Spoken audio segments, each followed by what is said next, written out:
Doctor Hahnemann के मुताबिक बीमारी को पैदा करने वाली चीज का आपको अगर इल्म नहीं है और आप उसे दूर कर भी नहीं कर सकते, तो आप सेहत के मुहाफिज, सेहत के निगहबान नहीं है। यानी जो सेहत का मुहाफिज है, सेहत का निगहबान है, सेहत को बरकरार रखने वाला डॉक्टर है, फिजिशियन है, डॉक्टर हनीमैन के नजदीक अफोरिज्म नंबर 4 में डॉक्टर हनीमैन ने कहा, you are a sustainer of health if you know and can remove things that create disease। अगर आप जानते हैं और बीमारी पैदा करने वाली चीजों को दूर भी कर सकते हैं तो आप सेहत के मुहाफिज हैं।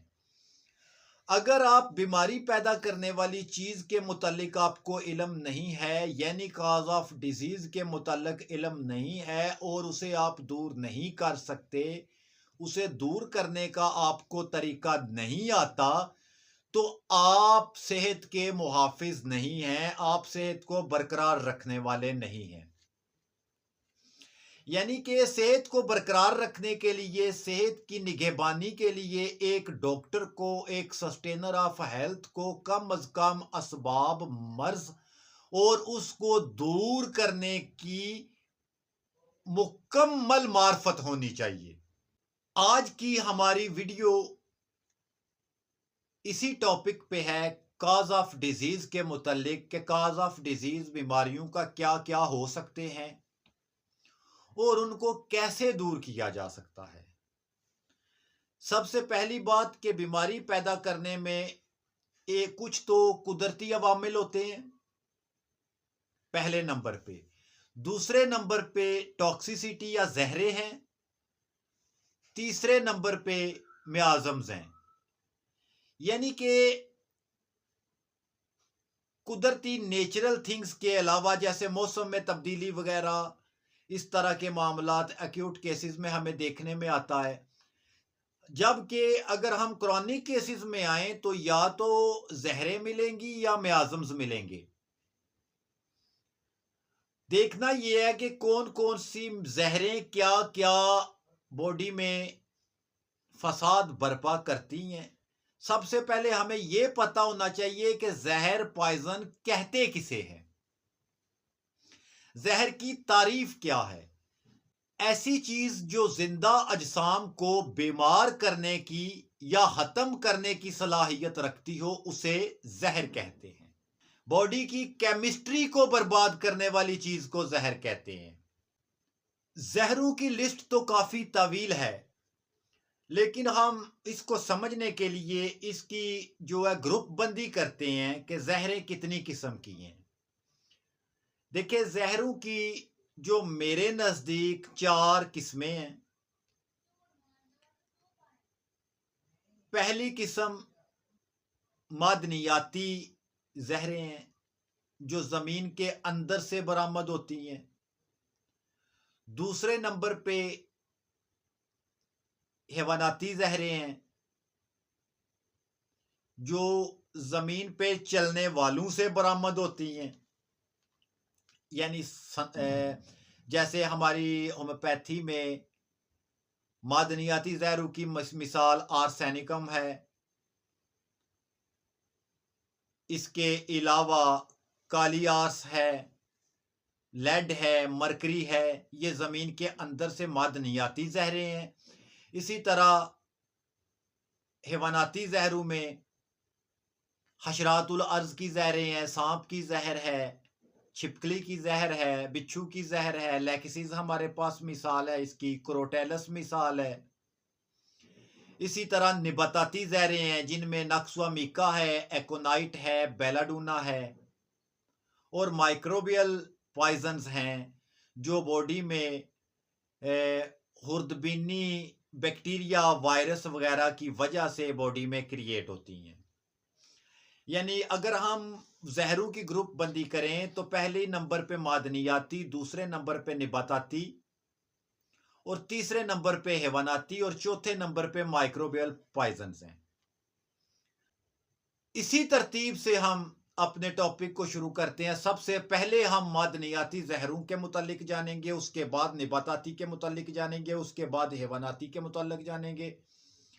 यानी मादनियाती जहरों में हम जो है देखते हैं कि हमारे पास आर्सेनिक है, लेड है, मरकरी है, मैंगनीज वगैरह, ये इसको हैवी मेटल जिनको बोलते हैं, उनकी मिकदार अगर बॉडी में इतनी बढ़ जाए कि टॉक्सिसिटी क्रिएट हो जाए, जहरीले असरात आने शुरू हो जाएं, या उसकी मिकदार फिलफोर इतनी दे दी जाए कि बॉडी में जहरीले असरात पैदा हो जाएं, और उनके सिम्टम्स को जो लेके ही हमारे मटीरिया मेडिकाज लिखे हुए हैं, इसलिए हमें उनकी हैवी मेटल्स जो असबाब हैं उनके मुतालिक पहले जानना चाहिए कि मादनियाती जहरें कौन सी हैं। सबसे पहले हम लेड पे डिस्कस कर लेते हैं, लेड के बाद हम मरकरी पे आ जाएंगे, मरकरी के बाद आर्सेनिक पे आ जाएंगे। यानी मादनियात जितनी भी हैं, इसी तरह से नबेरस है, मरकरी के मुरकबात हैं, आर्सेनिक के मुरकबात हैं, उन पे डिस्कस करेंगे ताकि हमें इन मादनियात का एक तो मैकेनिज्म मुकम्मल पता चल जाए, दूसरे नंबर पे हमें तशहीस अमराज में आसानी पैदा हो जाए, क्योंकि जितने क्रॉनिक केसेस हैं उनमें से तकरीबन 50 से 60% जो है हैवी मेटल्स की वजह से हैं या केमिकल्स की वजह से हैं। लेड की हमें अगर टॉक्सिसिटी मिलती है तो हमारे पास जो है जो ड्रग पिक्चर बनती है वो प्लम्बम मेट की बनती है, या उस मेडिसिन की बनेगी जिसमें लेड पाया जाता है। तो इस टॉपिक पे हमें डिस्कस करने से एक तो मेडिसिन की सिलेक्शन में जो है वो भी किसी किस्म का बहाम नहीं रहेगा। पहले हम बात करते हैं लेड के बॉडी के अंदर दाखिल होने का सबब क्या है। लेड बाद में सबब बनेगा बीमारी का, पहले लेड के असबाब क्या हैं। लेड सबसे पहली चीज जो है, हमारे जो पेंट करने वाले अजरात हैं उनमें लेड की जो है वो रेशो ज्यादा मिलती है, क्योंकि पेंट के अंदर जो है लेड की मिकदार पाई जाती है और ये सांस के साथ अंदर जाती है। देखें, अगर सांस के साथ अंदर जाती है तो बीमार करने की सलाहियत रखती है, तो ये जान लें कि इसकी कितनी सी मिकदार बॉडी को जो है वो डैमेज करने की सलाहियत रखती है। इसी तरह लेड के अलावा मुख्तलिफ दाते हैं, उनके असबाब में हमारे हुक्मा हजरात का भी बड़ा रोल है, जो कुश्ताजात इस्तेमाल करवाते हैं हैवी मेटल्स के। अगर वो कुश्ताजात सही नहीं बने, कच्चे रह गए हैं, तो उसकी भी वो भी बॉडी में स्टोर होके टॉक्सिसिटी क्रिएट करेगा। इसी तरह ये बैरिजुआना जो इस्तेमाल करने वाले हैं, चर्स का इस्तेमाल करने वाले हैं, उनकी बॉडी में भी लेड स्टोर होना शुरू हो जाता है। गैसोलीन के ज़रिए भी लेड स्टोर होता है। जो ओपियम या अफ्यून के आदि हजरात हैं उनमें भी लेड स्टोर होता है। कॉस्मेटिक्स भी जो है वो लेड के फैलाव का ज़रिया, लेड की टॉक्सिसिटी का ज़रिया, या लेड को बॉडी के अंदर दाखिल करने का ज़रिया बन सकता है। इसी तरह बुलेट्स वगैरह हैं जो असले का काम करते हैं, असले की फैक्ट्री वगैरह में काम करते हैं, वहाँ पे बुलेट्स में भी जो है वो शीशा लगा होता है, लेड लगा होता है, वो भी जिस्म के अंदर जज़ब होता है। यानी एक ऑक्यूपेशनल सोर्स है। दूसरा जो है फूड्स हैं, बाज़ फूड्स ऐसे हैं पैकिंग में जिनमें कोटिंग हुई होती है, उनमें लेड होता है। यानी ऑक्यूपेशनल से लेकर फूड्स तक, फूड्स से लेकर मंशियात तक, मंशियात से लेकर रहन सहन, पेंट तक, पेंट से लेकर इलाज में कुश्ता साजी तक, कुश्ताजात तक, तमाम लेड के सोर्स हैं। क्रॉनिक केसेस में 10, 12, 15% की रेशो जो है वो प्लम्बम मेट के दायरा में आ रही है। लेड जब जिस्म में दाखिल होता है तो सबसे पहले असाब के निज़ाम को सुस्त करता है, जहन को सुस्त करता है, अल्जाइमर डिजीज पैदा होती है, मेमोरी को कमजोर करता है, नर्वस कम्युनिकेशन जो है उसको मुतासर करता है, न्यूरोट्रांसमीटर्स को डिस्टर्ब करता है, बंदे की चाल सुस्त हो जाती है, बंदे में सुस्ती, काहली की कैफियत गालिब आ जाती है। ये उन केसेस की बात कर रहा हूँ जिनमें आहिस्ता आहिस्ता लेड स्टोर होता है। इसी तरह जिस्म के अंदरूनी अज़ा भी मुतासिर होते हैं, उनके अफ़ाल भी जो है वो सुस्त पड़ जाते हैं। लीवर फंक्शन पुअर हो जाता है, किडनी फंक्शन पुअर हो जाता है, लंग्स मुतासिर होते हैं, अंतड़ियों की हरकत जो है, कॉलन की मूवमेंट जो है वो स्लो हो जाती है, कॉन्स्टिपेशन वगैरह हो जाती है। यानी ये सारी की सारी जो है सिम्टम्स ये लेड के बॉडी में बढ़ जाने की वजह से आते हैं। आजकल तो लैब्स में लेड के टेस्ट भी मिल जाते हैं, हमें पता चल जाता है हमारी बॉडी में कितनी लेड की रेशो है। अक्सर अफ्यून के आदि हजरात जो है उनमें हमें प्लम्बम की अलामात मिलती हैं या प्लम्बम के से मुशाबा अलामात मिलती हैं, या भंग पीने वाले जो है उनमें हमें जो है कैनाबस की अलामात भी मिलती हैं और साथ में प्लम्बम की भी मिलती हैं, साथ में ओपियम की भी मिलती हैं। ये तमाम कंडीशंस जो है ये प्लांट्स तो अलग अलग है, कैनाबिस अलग है, जो है ओपियम अलग है, लेकिन उसमें जो टॉक्सिसिटी है वो लेड की है। तो ऐसी कंडीशन में जो है हमें जो है, जैसे देखिए कॉलन मूवमेंट स्लो होने से पहाने की हाजत ख़त्म हो जाना, या 2-2 दिन बाद पहाने की हाजत होना ओपियम के केसेस में मिलता है, ऐसे ही हमें जो है प्लम्बम के केसेस में मिलता है।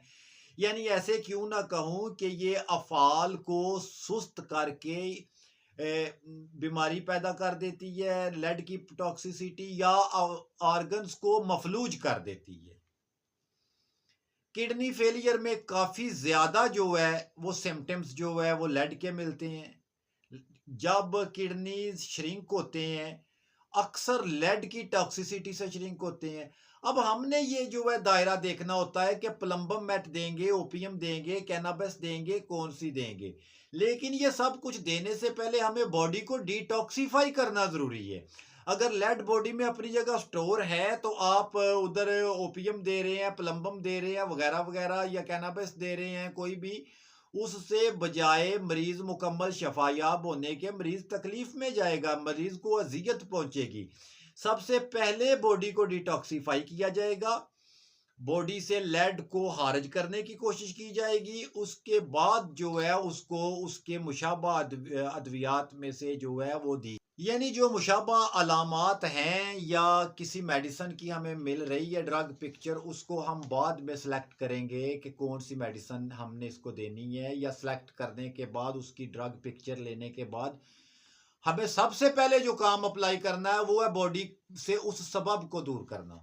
देखिए अगर बॉडी में कांटा है तो हम इन्फेक्शन खत्म करने के लिए मेडिसिन देते रहें, कांटा ना निकालें, सबब को दूर ना करें, उस वक्त तक हम कैसे इन्फेक्शन को परमानेंटली क्योर कर सकते हैं। वक्ती तौर पे दर्द को जो है हम रोक सकते हैं, पेन किलर दे के दर्द को कम कर सकते हैं, हिस्से को सुन करके एहसास कम कर सकते हैं, लेकिन सबब को हमने दूर नहीं किया। देखना ये, अगर बॉडी में लेड स्टोर है तो सबसे पहले बॉडी से लेड को खारिज करेंगे। उसके लिए हमारे पास कौन सा ग्रुप है जो बॉडी को डिटॉक्सिफाई कर रहा है, उसमें हमें क्या मदर टिंक्चर्स की ज़रूरत है, या हमें जो है उसमें पोटेंसी की ज़रूरत है। ये आम सोच है कि देखें भाई होम्योपैथ जो है वो फलां पोटेंसी यूज़ करेगा, फलां यूज़ करेगा, फलां यूज़ करेगा। हालांकि नेक्स्ट आगे मैं बताऊंगा कि हाँ नहीं, मैंने इस बात को क्लियर किया है कि मरीज़ को जो है, हाँ आप उसकी मुखालिफ अलामत लेकर मेडिसिन दें या आप उसकी बिलमिसल अलामत लेकर मेडिसिन दें, आपने मरीज को जल्द से जल्द और मुस्तकिल शफा से हमकनार करना है। और उसके लिए आपने अपनी जहानत से, अपनी समझ से जो तरीकाकार इस्तेमाल करना है वो आपका जो है मुहारत है। बॉडी को डिटॉक्सिफाई करने के लिए हमारे पास जो है coriander Steven homeopathic mother tincture जो है वो टॉप ऑफ लिस्ट है। इसी तरह बॉडी को डिटॉक्सिफाई करने के लिए बहुत सी मदर टिंक्चर्स हैं, बहुत सी अद्वियात हैं, उनको हम अलहदा से डिस्कस करेंगे, उसके अनुमान पे एक अलहदा से जो है वो वीडियो तैयार करेंगे। लेकिन अब देखना ये है कि अगर आप ये ज़हन में रखें कि प्लम्बम जो लेड का दायरा है वो नर्वस सिस्टम से शुरू होता है, उसको स्लो करने से या उसको मुअत्तल करने से शुरू होता है और आहिस्ता आहिस्ता यानी कि ऑर्गन को मफलूज करता है। उसमें किडनीज अगर वर्क किडनीज की अगर कंडीशन रिपोर्ट्स में ठीक आ रही है, बिल्कुल बेटर है, लेकिन जो है वो अपना काम करना छोड़ गए हैं, वो मफलूज हो गए हैं, या पैरालाइज्ड हो गए हैं, तो किडनी फेलियर का केस है। तो ऐसी कंडीशन में हम देखते हैं लीवर फेलियर भी अगर हम देखते हैं, या हम देखते हैं कॉन्स्टिपेशन की ये किस्म है कि उसमें अंतड़ियों का फंक्शंस कम हो गया है, स्लो हो गया है, अंतड़ियों की मूवमेंट स्लो हो गई है, या अंतड़ियां मफलूज हो गई हैं, फिर उसको बगैर अनीमा के बहाना आरज नहीं हो रहा, वगैरह वगैरह। यानी कि लेड की टॉक्सिसिटी को हम जब देखते हैं, एफोरिज्म नंबर 4 के अकॉर्डिंग हमें पता चलता है कि इसमें लेड की पॉइजन मौजूद है। सिम्प्टोमेटिकली भी देख सकते हैं, लैब टेस्ट के अंदर भी देख सकते हैं। हमें उसकी अब जो बॉडी में वो जो मैकेनिज्म क्रिएट कर रहा है, जो तब्दीली पैदा कर रहा है, उसको दूर करने की जो है वो हमारे अंदर सलाहियत हो, तो फिर हम अच्छे सस्टेनर ऑफ हेल्थ हैं। नेक्स्ट हम जो है प्लम्बम मेट पे डिस्कस करेंगे कि लेड पॉइजनिंग में कैनाबस को डिस्कस करेंगे, ओपियम को डिस्कस करेंगे, यानी पेट्रोलियम की अलामात देखेंगे। यानी वो स्टेप वाइज हम देखेंगे। वीडियो की तवालत को मद्देनजर रखते हुए नेक्स्ट जो डिस्कस है वो हम अगली वीडियो में करेंगे इंशाअल्लाह अज़ीज़।